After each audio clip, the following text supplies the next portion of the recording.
The story of faith, one book at a time. Introduction to the Bible. Before we walk through the Bible one book at a time, we need to step back and ask a simple question. What kind of book are we holding? That may sound basic, but it matters more than we realize. Because if we come to the Bible looking only for quick answers, we may miss the larger story. If we treat it only as a rule book, we may miss the God who is revealing himself.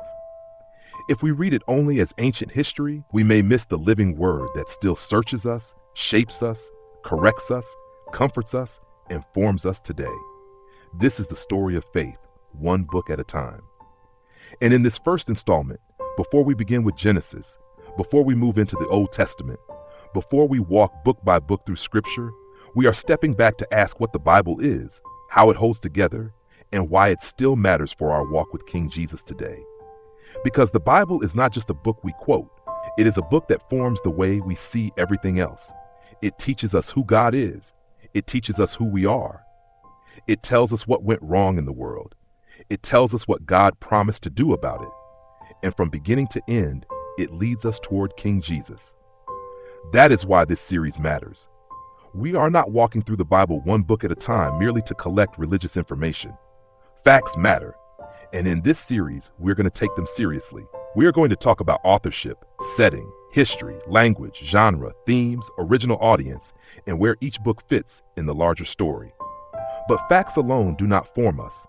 We want to understand the Bible clearly so we can trust God more deeply, read Scripture more faithfully, and walk with King Jesus more steadily.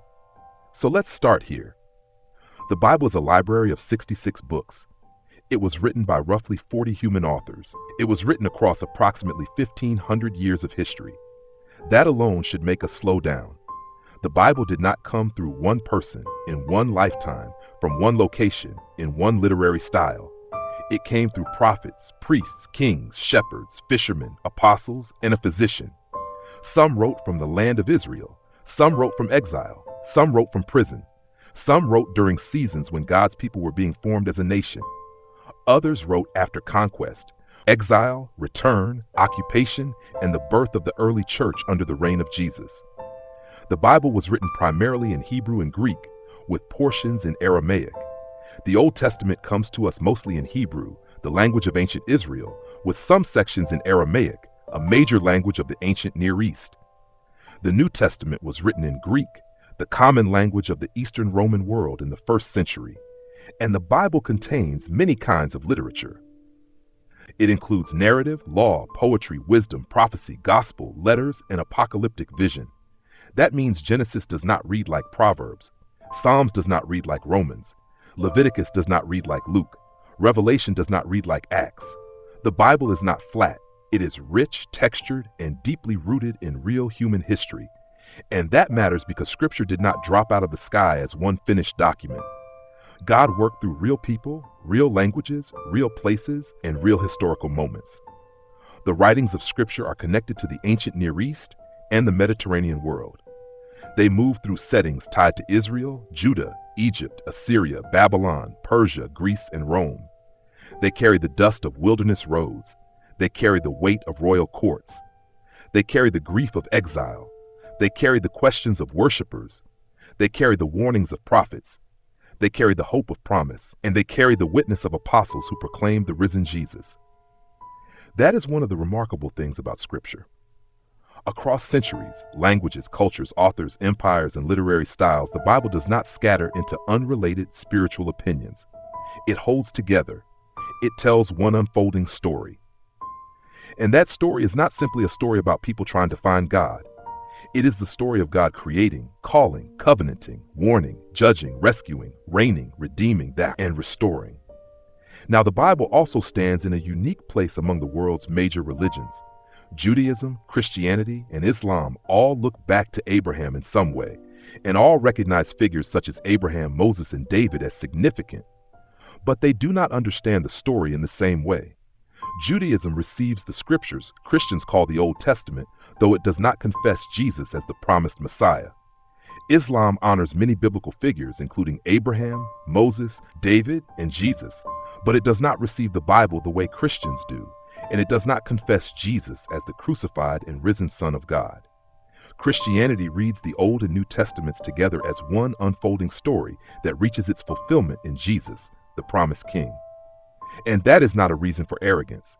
It is a reason for reverence, because the Bible does not flatter humanity. It tells the truth about us.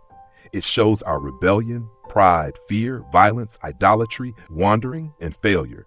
But even more, it shows the faithfulness of God, who keeps moving toward his creation with holiness, mercy, justice, patience, and promise. So where does the Bible fit in the story of faith? The Bible begins with God. That matters. Scripture does not begin with human searching. It does not begin with human achievement. It does not begin with human wisdom. It does not begin with human religion. It begins with the God who creates, speaks, forms, blesses, and gives life. But it does not take long before the goodness of God's world is wounded by human rebellion. Adam and Eve reach for wisdom apart from God. Cain rises against Abel. Violence spreads. Nations grasp for greatness. Humanity keeps proving that when we try to rule ourselves apart from God, we do not become free. We become fractured. But God does not abandon his creation.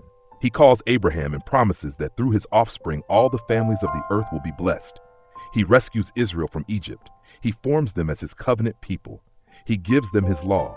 He dwells among them. He gives them priests, sacrifices, judges, kings, prophets, songs, wisdom, warnings, and promises. Again and again, the story shows us the same tension. God is faithful and people are not. God keeps his word and people wander. God draws near and people drift. God warns and people resist. God disciplines and still he promises mercy. That is why the Old Testament is not merely background material before the important part begins. The Old Testament is the soil in which the good news of Jesus takes root. It gives us the language of creation, covenant, sacrifice, temple, priesthood, kingdom, exile, restoration, wisdom, suffering, judgment, mercy, and hope. Without it, we may still know some things about Jesus, but we will not see the fullness of the story he came to fulfill. So if we were to summarize the movement of Scripture, we could say it this way: creation, rebellion, promise, covenant, rescue, kingdom, exile, hope, Jesus. New creation. God creates a good world and humanity rebels against him. God calls Abraham and makes promises that will shape the rest of the biblical story. God forms Israel as his covenant people, rescues them from slavery, gives them his law, and dwells among them. Israel enters the land, struggles with faithfulness, demands a king, divides into two kingdoms, ignores the prophets, and eventually experiences judgment and exile. Yet even in judgment, God keeps speaking hope. He promises restoration. He promises a new covenant. He promises a coming king. He promises that his purposes for the nations have not failed. Then when we come to the New Testament, we are not starting a separate story. We are watching God keep the promises he had been carrying forward all along. Jesus comes as the promised son, the faithful Israelite, the true king, the suffering servant, the final sacrifice, the great high priest, the wisdom of God, the image of the invisible God, the one through whom all things are made new. He announces the kingdom. He exposes the heart. He gives himself for sinners. He rises from the dead. He reigns. And through the Spirit, he forms a people from every nation who live under his lordship while waiting for the day when he makes all things new. That is the story we are going to trace. But before we start walking book by book, we also need to say this. Because the Bible is a library of different kinds of writings, we need to read each book according to what it is. We do not read Proverbs as mechanical guarantees. We do not read Psalms as detached doctrine statements. We do not read Revelation as a newspaper code book.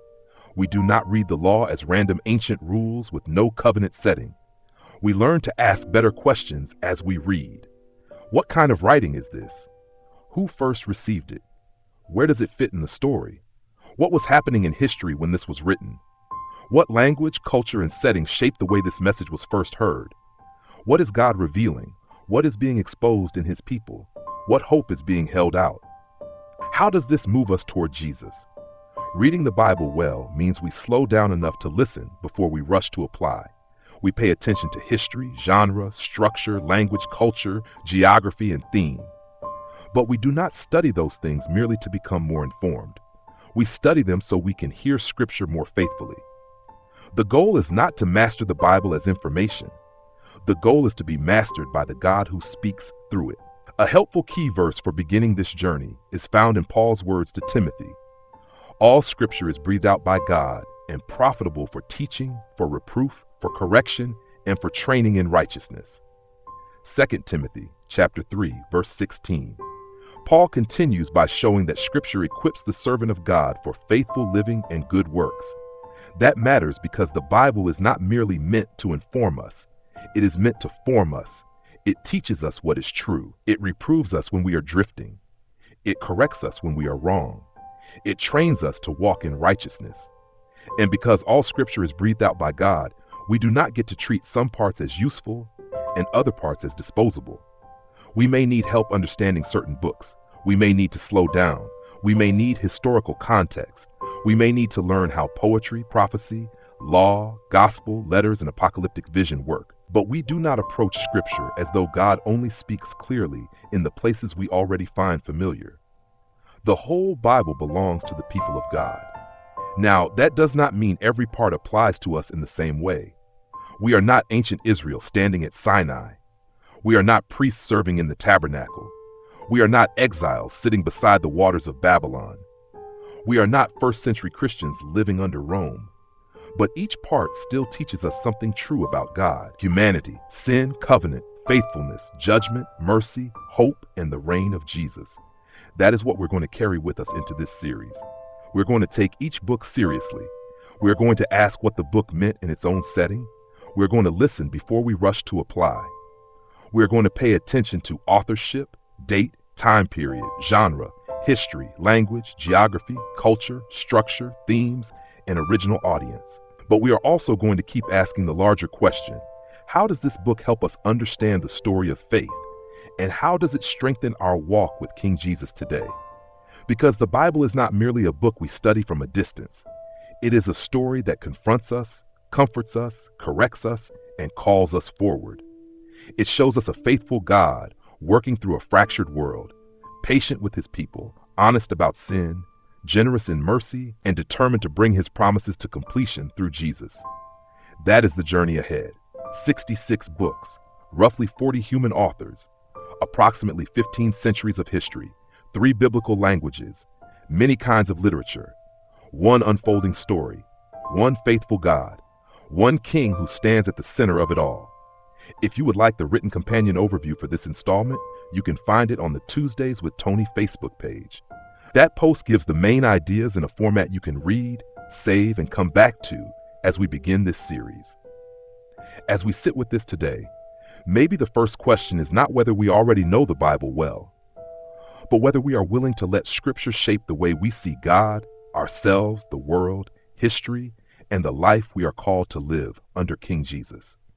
If you're willing, share your reflections or questions in the comments so we can learn and walk this journey together.